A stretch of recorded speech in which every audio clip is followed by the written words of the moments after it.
Bonjour, bienvenue au JEFCFC 2024. Je m'appelle Christian de Chiou, je suis cardiologue au CHU de Nancy et j'ai le plaisir de partager cette interview avec le professeur Gabriel Laurent du CHU de Dijon. Alors notre thématique du jour, c'est la fibrillation atriale aiguë de novo à la phase aiguë d'un infarctus, donc dans le syndrome coronarien aigu. Et donc on a quelques questions à poser au professeur Gabriel Laurent.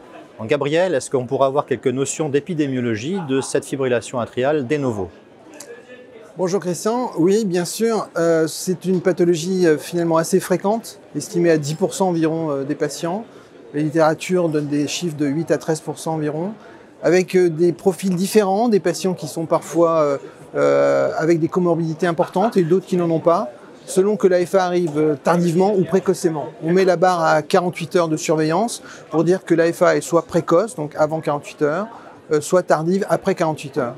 Les patients qui font de l'AFA dans la partie précoce sont plutôt des sujets plus jeunes, avec moins de cardiopathie, moins de comorbidité, et c'est finalement une sorte d'épiphénomène, ou plutôt de déclencheur, alors que l'AFA tardive est un peu différente. C'est des patients qui ont plus de comorbidité, certainement un substrat, et l'infarctus ou la phase aiguë d'un phénomène coronarien va être le déclencheur sur une base déjà de cardiomyopathie atriale par exemple. Donc incidence qui n'est non négligeable en fait à la phase aiguë d'un infarctus. Est-ce que ça a un impact pronostic à court ou moyen ou voire long terme? Alors absolument, c'est connu depuis très longtemps. On sait que de faire de la fibrillation atriale, c'est pas du tout anodin. Ça va entraîner un certain nombre de phénomènes et en particulier, ça va entraîner des arythmies ventriculaires plus fréquentes. Ça va donner également un taux de décès plus important chez le groupe FA. Ça, c'est pour la phase hospitalière.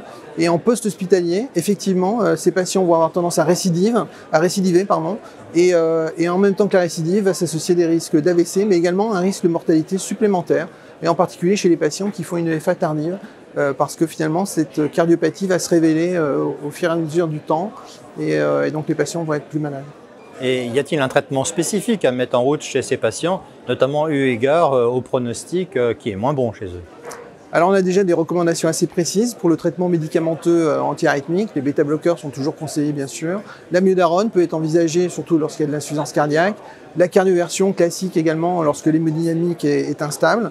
Et puis sinon les traitements anticoagulants qui sont maintenant assez bien établis du fait de plusieurs études randomisées.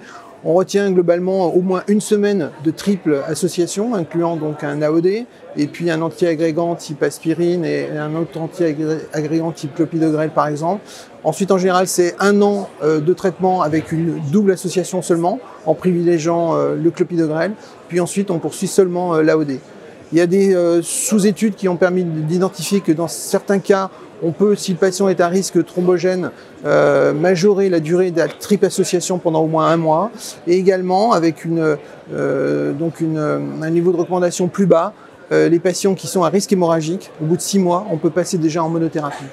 Merci beaucoup pour toutes ces informations. Je retiens que la fibrillation atriale de novo à la phase aiguë d'un syndrome coronaire aigu n'est pas un événement anodin, que ça arrive dans à peu près 10% du temps, qui a un impact pronostic majeur à moyen et à long terme, notamment un risque d'AVC, et donc la nécessité d'un traitement anticoagulant. En tout cas, c'est ce qu'on en connaît pour l'instant. Et on verra pour la prévention des récidives éventuellement et l'amélioration du pronostic, indépendamment d'un traitement anticoagulant. Merci beaucoup, Gabriel. Merci à toi.